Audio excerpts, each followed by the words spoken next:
नमस्कार, हस्तक्षेप में आपका स्वागत है। हमारे साथ जुड़े हुए हैं हजरत डॉक्टर मौलाना यासीन उस्मानी साहब। यासीन साहब समाजवादी पार्टी की अल्पसंख्यक सभा के राष्ट्रीय अध्यक्ष हैं और मिल्ली काउंसिल और मुस्लिम पर्सनल लॉ बोर्ड के मेंबर हैं। उत्तर प्रदेश उर्दू अकादमी के चेयरमैन रहे हैं और मुस्लिम धर्म गुरु हैं, कारी और आलिम भी हैं। तो हाफिज साहब, आपका हस्तक्षेप में स्वागत है।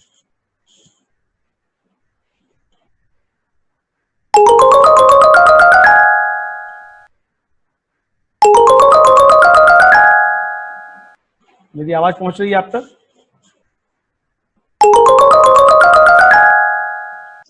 मुल्क में दस्तक दी है और सरकार और मेडिकल एक्सपर्ट्स की तरफ से जो एडवाइजरी जारी की गई थी, हम लोग लगातार इसके लिए कोशिश और प्रयास कर रहे हैं कि अवाम मेडिकल एक्सपर्ट्स की जारी की हुई एडवाइजरी पर सख्ती के साथ अमल करें, अपनी सेहत का ख्याल रखें और इस वबाई बीमारी से अपने आप को, अपनी जिंदगी को महफूज रखने के लिए अपनी तरफ से पूरी कोशिश करें।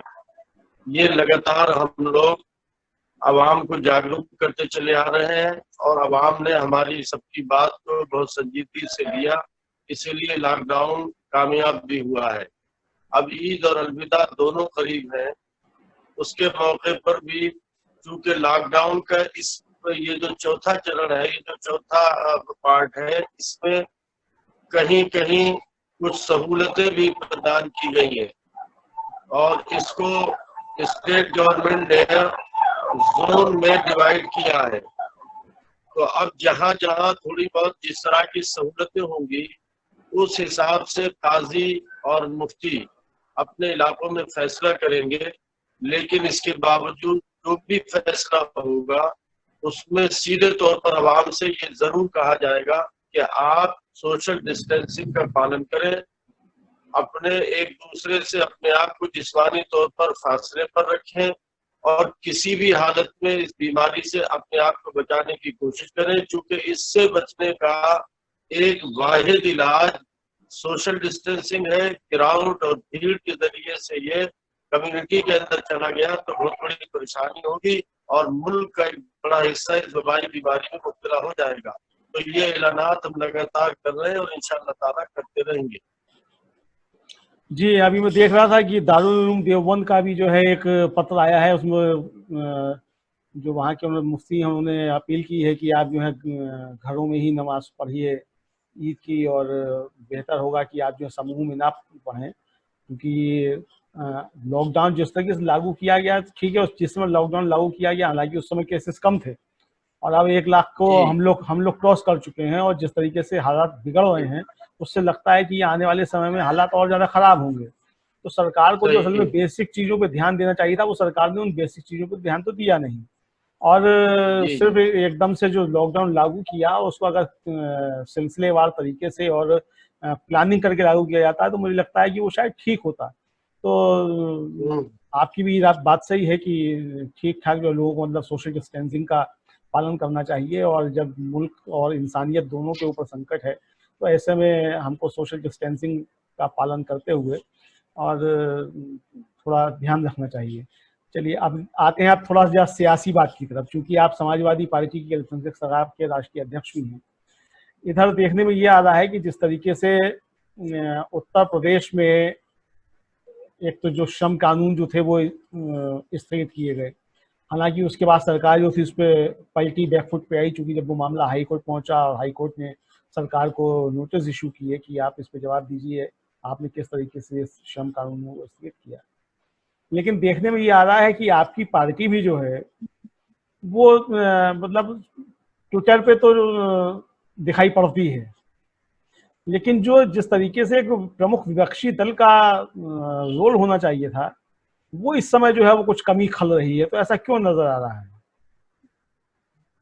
असल में उपाध्याय जी देखिए, क्योंकि पूरी दुनिया इस वक्त एक बहुत ही गंभीर संकट से गुजर रही है और हमारा देश भी उसकी चपेट में है।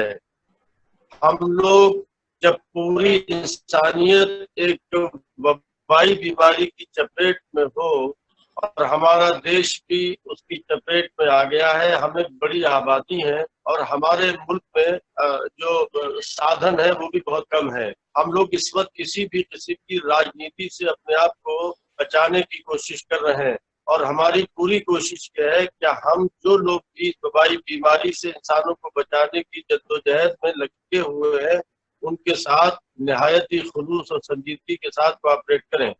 इसीलिए हम लोग अपनी हर चीज पर कंट्रोल किए हुए हैं, जबान पर, तहरीरों पर, तकरीरों पर।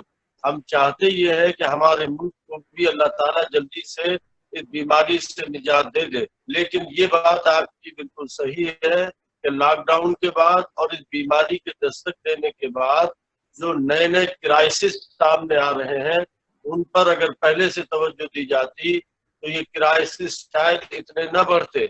मैं जब मजदूरों को सड़क पे देखता हूँ, उनकी उस निहायत ही मुसीबत ज़दा हालत को देखता हूँ, आप जैसे लोग इंसानियत की जैसे हमदर्दी रखने वाले जितने लोग भी देखते हैं तो आंखों में आंसू छलक आते हैं, दिल भर आता है कि ये किस कदर परेशान है। अपने घरों पर और अपनी मंजिलों की तरफ अपने सर पर एक गठरी रखे हुए परिवार के साथ इस चिलचिलाती धूप में चले चले जा रहे हैं। न पानी है, न जो इंतजामात होने चाहिए थे वो इंतजामात नहीं हुए। मैंने अभी परसों माननीय प्रधानमंत्री जी को एक लेटर लिखा था, उसमें मैंने 3-4 डिमांड की थी और क्राइसिस की बात यह बात आएगी कि अभी तक तो गरीब परेशान है, उसको रोटी नहीं मिल रही है। वो तो देश के अवाम इतने शानदार हैं, क्या उन्होंने मिलकर इतनी बड़ी मुसीबत को फेस कर लिया। अगर एक दूसरे पड़ोसी का और मोहल्लेवासी ने मोहल्लेवासी का ख्याल न रखा होता तो देश में भुखमरी शुरू हो जाती। आप बदायूं से ताल्लुक रखते हैं, छोटा सा शहर है, यहाँ मजदूरों, किसानों, छोटे धंधों के अलावा कोई साधन नहीं है। लेकिन मैं आपको खुशी के साथ ये बात बताता हूँ कि पूरे शहर और डिस्ट्रिक्ट के तमाम लोगों ने मिलकर जिस तरह यहाँ के गरीबों कमजोरों के दुख दर्द को इस संकट की घड़ी में बांटा है वो तारीख साज काम किया। लोग इस तरह पूरे देश में लोगों ने बांटा। सरकारों की तरफ से तो क्या हुआ क्या नहीं हुआ यह आप अच्छी तरह जानते हैं। 2 महीने का लंबा लॉकडाउन का पीरियड जहाँ जिंदगी थम गई हो और इसके बाद लोगों ने इतनी संजीदगी और सब्र के साथ गुजारा है, हिंदुस्तान की जनता को सलाम करने को दिल चाहता है। इतनी तकलीफ के बावजूद अब मीडियम क्लास के लोगों के सामने दुनिया भर की परेशानियां खड़ी हुई हैं और इसके बाद हम लोग सब्र से उसका मुकाबला कर रहे हैं। मैंने 5 डिमांड वजीर आजम से की थी कि नंबर 1, इन मजदूर और गरीबों को किसी भी हालत में मौके पर वाहन उपलब्ध करा करके फ्री में इन गरीबों को किसी हाल में इनके घर तक पहुंचाया जाए। नंबर 2, 10 से 15 हजार रुपए इस वक्त कैश की जरूरत है। हर उस आदमी को जो इस मुसीबत से जूझ रहा है, हुकूमत हिंद उसको 10 से 15 हजार रुपए सीधे तौर पर नकद पे दान करे। 2 महीने का सिलेंडर हर आदमी को उपलब्ध कराए। छात्र छात्राओं की 4 महीने की फीस माफ करे। 1 क्विंटल अनाज सबके घरों में भेजा जाए। ये वक्त की जरूरत है, वरना अगले 1-आध महीने में अगर लॉकडाउन मुकम्मल तौर पर नहीं खुला तो जो दूसरे क्राइसिस हमारे सामने आने वाले हैं वो खोले खड़े हैं, वो बड़े चैलेंजेस होंगे।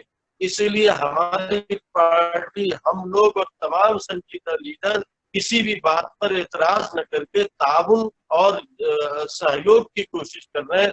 आप ये बात सही कह रहे हैं कि हम लोग जिस तरह अपोजिशन का रोल अदा करके अपनी बात को उठाना चाहिए उससे जानबूझकर हम लोग परहेज कर रहे हैं। लेकिन जितनी बातें कहने वाली है वो कह जरूर रहे, पहुंचा जरूर रहे सरकार।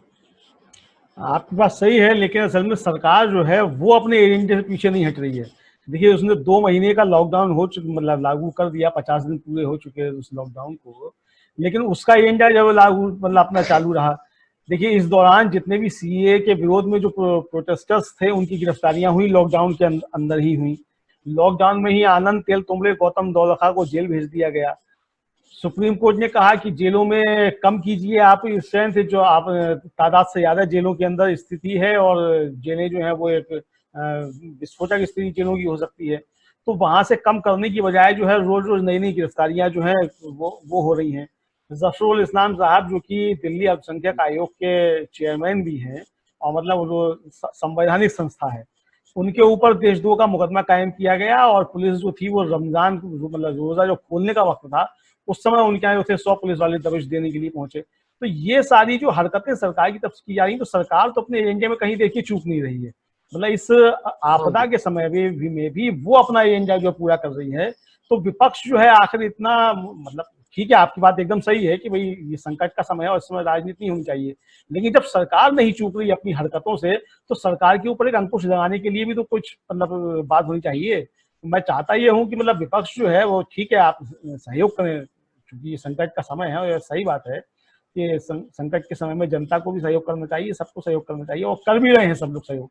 लेकिन सरकार तो अपनी जिम्मेदारी महसूस करे, मतलब सरकार की जिम्मेदारी जो है वो एहसास कराने का वक्त है। मुझे लगता है कि जो है लोगों को सरकार पर दबाव डालना चाहिए कि वो अपने एजेंडे से हटे। इस समय जो उसका एजेंडा है वो उसका एजेंडा देश से बड़ा नहीं हो सकता और इंसानियत से बड़ा नहीं हो सकता। तो इसलिए इंसानियत और देश के एजेंडे पे जो है सरकार को इस समय कुछ काम करना चाहिए, मुझे ऐसा लगता है। आप क्या कहना चाहिए? नहीं, आपकी बात बहुत दुरुस्त है और इस किस्म की जितने भी अमल सरकार की तरफ से हो रहे हैं उस पर हम सबकी, आपकी, जनता की पूरी तरह से नजर है और निगाह है। और चूंकि डेमोक्रेटिक सिस्टम में जो कभी कभी ऐसे संगीन हालात भी होते हैं क्या हम लोग सड़कों पर उतरकर अपना कोई रोल अदा नहीं कर सकते। इत्तेफाक ये है कि जब ये अपना सरकार में रहकर अपने एजेंडे के मुताबिक जो रोल अदा कर रहे हैं, हम उन हालात में सड़कों पर उतरकर डेमोक्रेटिक सिस्टम में कॉन्स्टिट्यूशनली पुरअमन एहतजाज करने की पोजीशन में भी अपने आप को नहीं पाते, चूंकि देश के मौजूदा हालात इसकी इजाजत नहीं दे पा रहे हैं। इसलिए, लेकिन ऐसा नहीं है कि गलत को गलत महसूस नहीं कर रहे हैं और किसी ऐसे अमल को जिससे लोगों को बिला वजह तकलीफ पहुंचाई जा रही है या नफरत के एजेंडे पर अमल किया जा रहा है, इसको जनता महसूस कर रही है।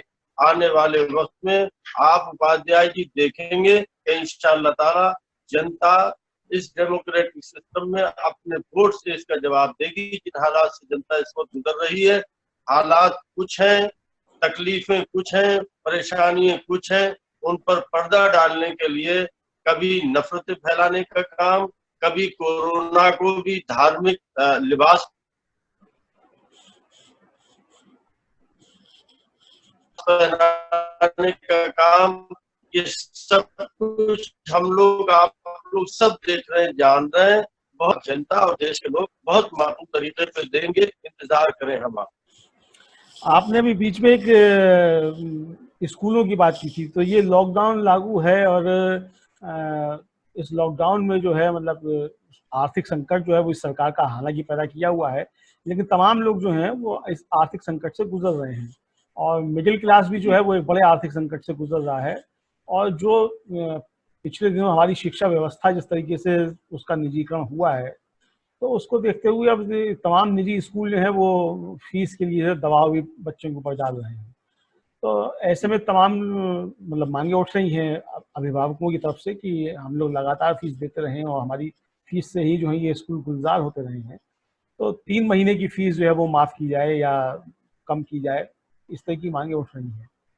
तो आप क्या कहना चाहेंगे, मतलब ये मांग ठीक है? नहीं, बहुत जायज मांग है। मैंने भी अपने उस 5 मांगों में ये मांग शामिल की है कि 4 महीने की फीस बच्चों की माफ की जाए और गरीब बच्चों की पूरी फीस माफ कर दी जाए, और जो मिडिल क्लास और ठीक ठाक लोग हैं उनके बच्चों की अगर पूरी न हो तो कम से कम आधी फीस जरूर माफ कर दी जाए। इस पर बहुत संजीदगी से सरकार को गौर करके और फीस माफी के लिए कोई निर्देश और आदेश पारित करना चाहिए। लोग बहुत परेशान है उपाध्याय जी जमीन पर।